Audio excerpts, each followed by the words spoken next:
This program is brought to you by the Niger Delta Development Commission, NDDC. This is Nddc Today. Hello, thanks for joining us. Now, they say it's a long night that never sees the day. So it says William Shakespeare, meaning troubles come and go, and it's a terrible trouble indeed that never goes. So now everything is settling down at the NDDC, thank God. Now, this is an area everyone wants to see developed. Since it was set up almost 20-something years ago, every Niger Deltan wants to see a Niger Delta that is so well developed. Now, this hasn't quite happened, as some critics will say, that the pace of development in the Niger Delta has been rather wanting. Administrations have come and gone, all doing their best to put their expertise behind the mandate of the NDDC. Now, with all the hullabaloo over, the IMC is settling down to think once again that how did the NDDC start and what was it meant to achieve? This week, we'll give you one of the initiatives the IMC and the Niger Delta Ministry have come up with. Welcome to NDDC Today. I am Patrick Oke.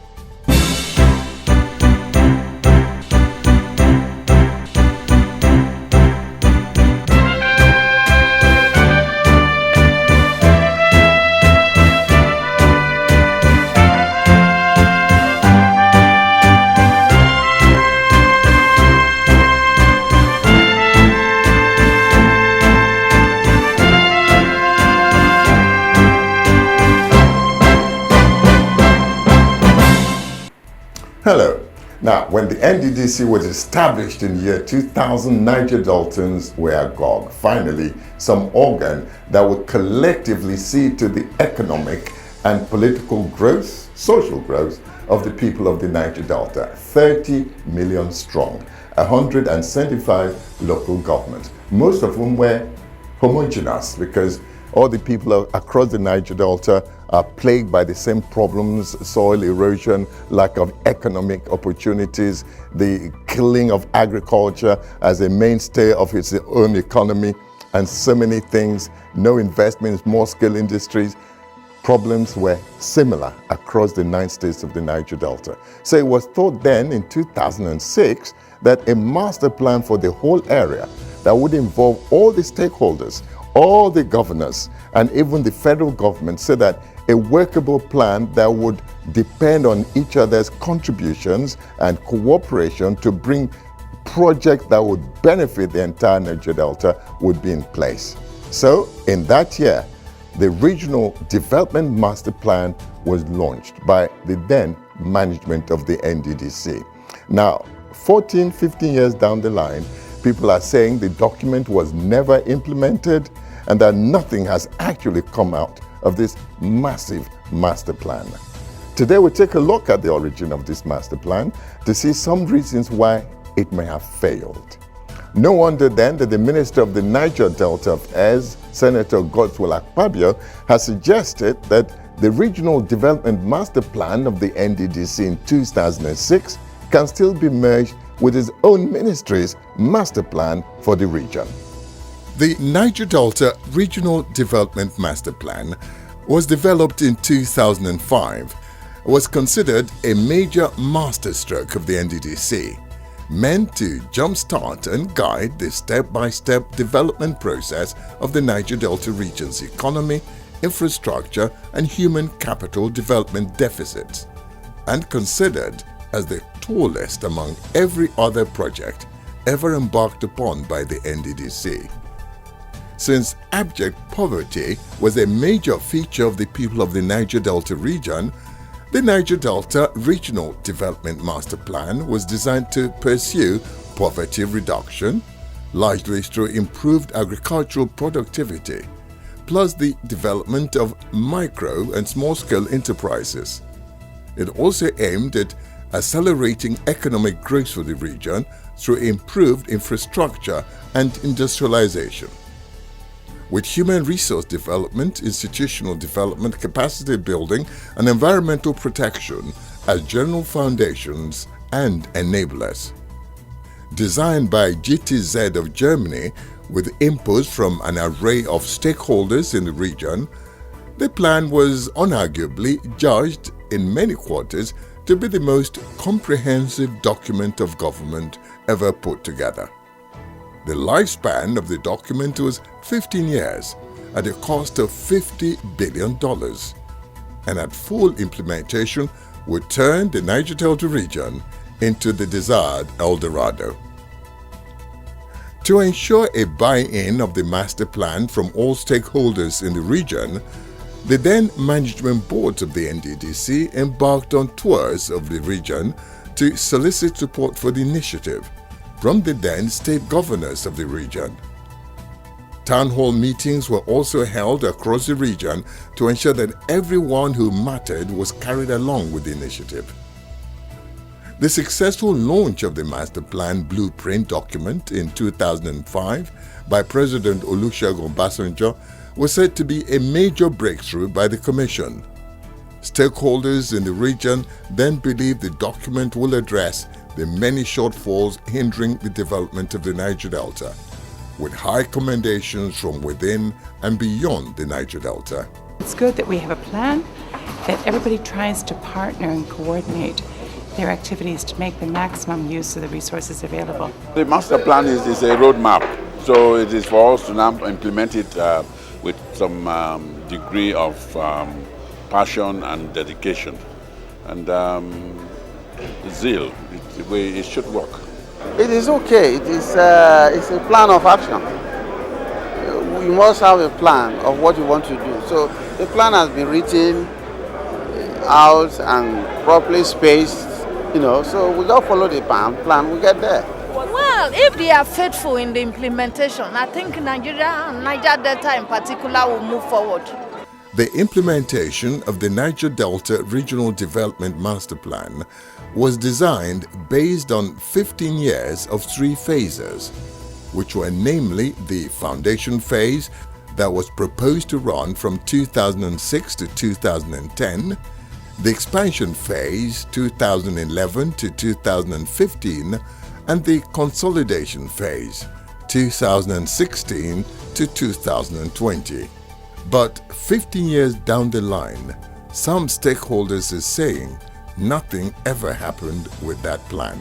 Until now, we cannot comfortably lay up to anything to say, okay, this is something NDC has set up and it has been able to produce XYZ. XYZ has been able to produce 1, 2, 3. We can't see that. How many factories or industries have been able to have been created over the past 15 years? None. It was not executed. That master plan was not executed. Where is the master plan? That is the question. So the master plan has not succeeded. And that's why we are where we are today. To the best of my knowledge, and the knowledge of every renewable Niger Delta, the master plan that was drawn by the first board is not been implemented. Every one person, MD and board that have come have tried to do their own thing as against what is in the master plan. Notable stakeholders of the region believe that with or without a Niger Delta Regional Development Plan, what must come foremost is the change of genuine attitude, which must begin with managers of development agencies across the region. Other observers of the region also believe that abject poverty still remains a recurrent decimal with the people of the region, in spite of the many efforts by successive governments in place to better the lot of the people. To them, if the master plan was followed to the letter, the Niger Delta today should ordinarily be like another Dubai in Africa. There are other oil-producing countries, oil-producing regions that have done so much. You go to the United Arab Emirates, you go to Qatar, you go to Bahrain, you go to all these countries. The oil-producing regions do not look like our own. Let them go back to the drawing board, to the master plan, and follow it as it is, process by process, then you will see progress. With the 2020 deadline given for the implementation of the plan set to expire this year, it is no wonder that recently the Minister of the Niger Delta Affairs, Senator Godswill Akpabio, whose ministry supervises the Niger Delta Development Commission (NDDC), called for an integrated development master plan for the region. Senator Akpabio stated that his ministry was committed to harmonizing the existing Niger Delta Development Master Plan of the NDDC with the Niger Delta Action Plan, initiated by the Ministry of the Niger Delta Affairs, to produce a common and workable regional roadmap for the development of the region. We are, as a ministry, committed to harmonizing the regional development plan as well as the Niger Delta Action Plan, which was put together under the regime of Patrick Oke then as managing director. So we intend to harmonize it so that we can have one regional development master plan so that all the IOCs and associated companies that are working here will have one plan in mind for the development of Niger Delta. Senator Akpabio regretted that the NDDC over the years has not lived up to expectations, adding that the Commission lost track of the development plan of the Niger Delta region.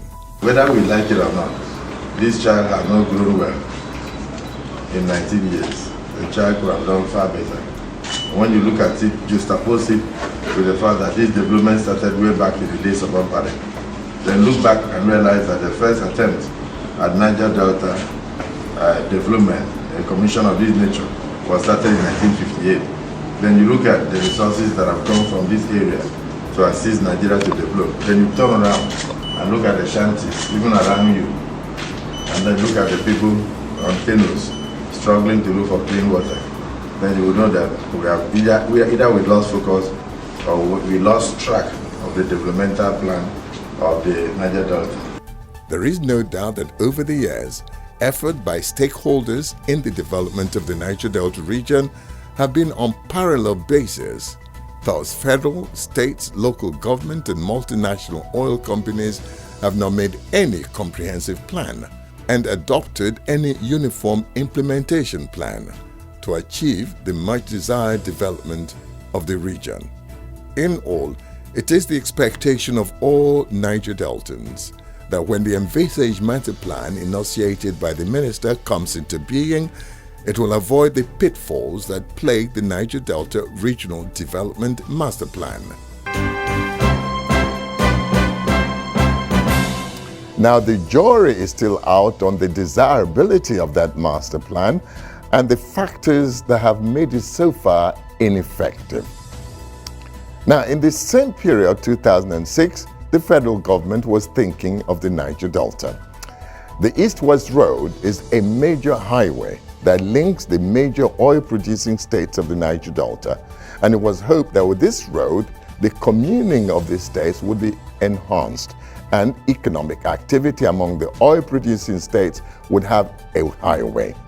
The East-West Road in South-South Nigeria is 413 kilometers long with an interstate superhighway which traverses across 4 states of Delta, Bayelsa, Rivers and Akwa Ibom states. The multi-billion highway dualization project was one of the greatest desires of the Niger Deltans in the 90s. The agitation for the construction of the highway sparked a series of protests prior to the former President Olusegun Obasanjo's administration coming into office as president in 1999. The promises to dualize the East-West Highway by former President Obasanjo served as a major panacea that brought about the process of the dialogue for peace with the Niger Delta agitators and activists in the region before it was awarded in 2006. The East-West Road is a project of necessity to the entire Niger Deltans and the Nigerian nation at large. It's the only regional project that touches or connects the big 4 oil-producing states in Nigeria and the only superhighway in the region. It serves all the interstate commuters and it's the only road strong enough to withstand the movement of heavy trucks carrying prospective oil equipment for multinationals that operate in the Niger Delta. The project, which stretches from Warri in Delta to Oron Town in Akwa Ibom State, has 29 bridges of various spans. Initially, the project was awarded by the Federal Ministry of Works. In 2008, the contract was transferred from the Ministry of Works to the Ministry of Niger Delta Affairs by the late Musa Yar'Adua's administration for all necessary payments, supervision and monitoring up to its completion. In the last 5 years of President Muhammadu Buhari's administration, the East-West Road dualization project work has remained work in progress, and the NDDC, as a major stakeholder in the region, has intervened at some point by ways of remedial work in some failed sections of the road. Before now, most commuters plying this superhighway and some notable stakeholders of the region have expressed their concerns and worries about the delay which has bedeviled the project, especially with the rains and floodings around the corner. To get this all-important project speedily completed and commissioned for use, President Muhammadu Buhari has accepted the recommendation that the funding of the East-West Road project be taken from the Sovereign Wealth Fund, SWF, and under the watch of the Minister of the Niger Delta Affairs, Senator Godswill Akpabio. It is hoped that in no distant time, the dream of President Buhari's administration for the Niger Delta will be seen in reality when the East-West Road will be completed and commissioned, among other major landmark projects in the Niger Delta. The part of the road that has been completed is a sight to see ambience and quality, with its hallmark along the stretches finished. With the new verge, the failed sections, particularly the Bayelsa stretch, might now receive the needed attention. Now, with the involvement of the NDDC in the completion of the East-West Road, as announced by the Minister of the Niger Delta Affairs, Niger Deltans should soon heave a sigh of relief to see this major highway finally in full operation. Now to issues at hand. Recently, the Interim Management Committee IMC of the NDDC donated PCR machines to health centers and tertiary institutions as part of their effort to help the COVID-19 situation in these parts of the country. The IMC also played host to some visitors who came calling to the Commission. Our report. The delegation led by Chief Timi Kaiser Ogoriba and included Miss Ankyo Briggs and Alhaji Asari Dokubo lauded the NDDC management for taking some notable strides and urged them to do more because the development of the Niger Delta region was still a far cry from what was envisaged by the founding fathers of the Commission. Speaking, the leader of the delegation, Chief Timi Ogoriba, said that the ongoing forensic audit of the Commission was necessary, stating that the funds pumped into the NDDC over the years were not properly managed and that things should be done differently to achieve better results. A lot of funds have come in here. They have not been managed properly. We want you to manage it very well now with the team that you have already on saddle.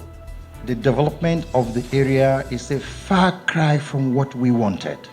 Seriously. Chief Ogoriba commended the IMC for completing the permanent headquarters of the NDDC and urged them to also monitor the proper execution of the Commission's projects. This is the first time that after so many years, 2001, is the first time the Commission is coming to a place that is known as its headquarters. And you did it. So we must applaud you on that. He advised the Commission to set up an independent monitoring committee that will stick to the rules and ensure compliance with set standards. I am not saying that you do not have a monitoring team here. There could be one. You need an independent project monitoring committee that will have nostalgia and ensure that what is supposed to be must be done. It is important.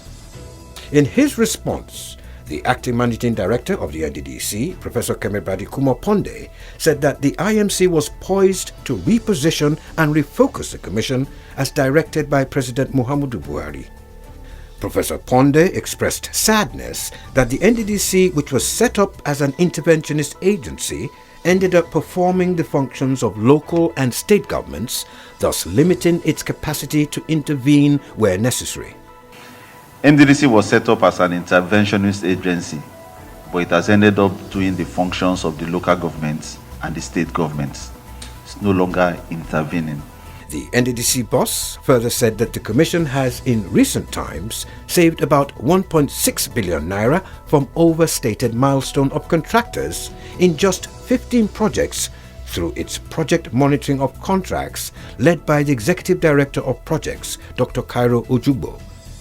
He noted that more monies could have been saved but for the distractions of the Commission from some quarters, but pledged that the inspections would resume very soon. The acting executive director project and his team have done something different from the way project monitoring has been done. They go to the projects and actually measure what is on ground. And just from 15 projects, 1.6 billion naira was slashed from 15 projects, because what was on ground and what was in the IPCs were at variance. And if not for these distractions, more of those visitations will have continued, and I believe that you are about to start them all over. Professor Ponde lamented that various agricultural programs have failed in the Niger Delta as a result of poor funding. He told his visitors that the Nddc had started a pilot rice planting project which would spread across the region subsequently. We hope to escalate it and spread it across so that it can mop up our youths to go into farming. The central bank is ready to provide a loan for it, and we'll ask our stakeholders to prepare the minds of your followers and constituents so that they can benefit from this. Also last week, the Nddc in Port Harcourt flagged off the distribution of 54 polymerase chain reaction PCR machines and related medical items to health and tertiary institutions across the Niger Delta region for the fight against the COVID-19 pandemic. Speaking during the ceremony, the Commission's acting managing director, Professor Keme Bradikumo Ponde, said that the Nddc, as a foremost interventionist agency, had been in the forefront of efforts to address the health concerns of the people of the region in the face of the coronavirus disease, while noting that the virus was still spreading and as such there was need for increased testing. We all know about the COVID-19, which was declared a major public health problem on the 11th of March 2020. By now we thought the pandemic would be over, but it's still ravaging, so there's a need for increased testing. Ponde described the PCR machine as an apparatus used in testing for the presence of viral antigens of SARS-CoV-2, the virus that produced the COVID-19 disease in infected individuals, thereby providing a more accurate means of testing for active or present infection.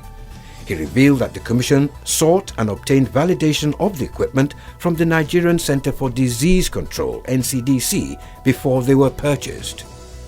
The Nddc boss further revealed that the Commission had also intervened in the fight against the COVID-19 pandemic in the region through cash donations to the 9 mandate states of the region, as well as providing palliatives that were distributed across the region, in addition to funds distributed to women and youth groups. Along the line, Nddc has intervened in various ways. We gave cash donations to the 9 state governments. We provided palliatives that were distributed across the region, and also money to youth groups and women groups. And today, I want to conclude the COVID intervention by distributing the PCR machines.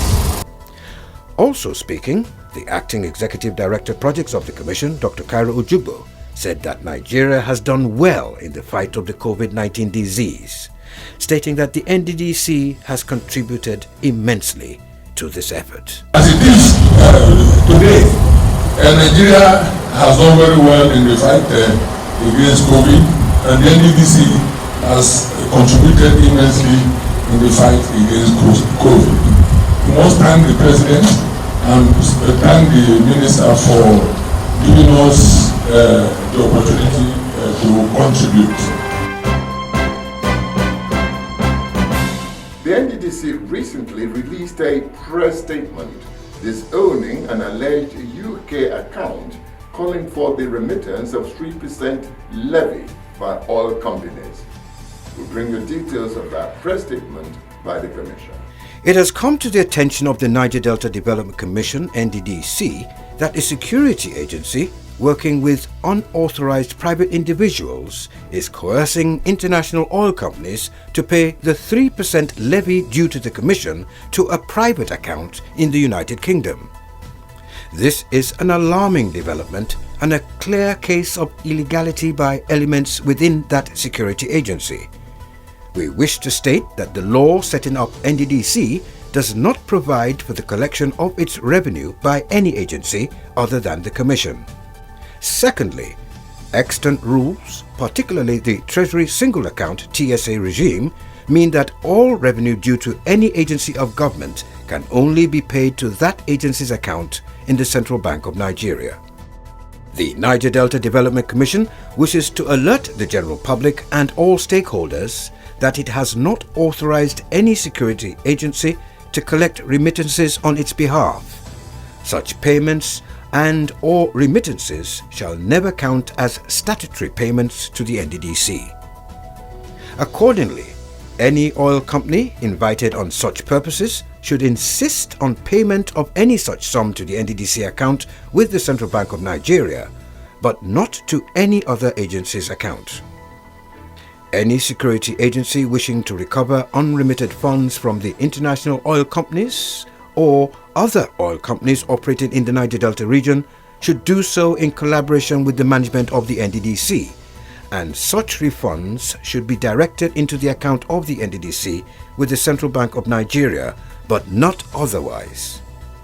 Any oil company coerced to make such payments should report same immediately to Mr. Clever Okoro, Director Legal Services of the Commission, on +234 813 011 7590. That was +234 813 011 7590. Things will always be said without confirmation. I mean, that's the country we live. But it's nice to see. Sometimes it's good to hear, as it were, from the horse's mouth. The Nddc did not announce any accounts asking anyone to pay 3% of anything. Well, thank you for joining us. We'll be here every week, gladly, to keep you informed about what is happening in the Nddc. Thank you for joining us. We'll see you same time next week.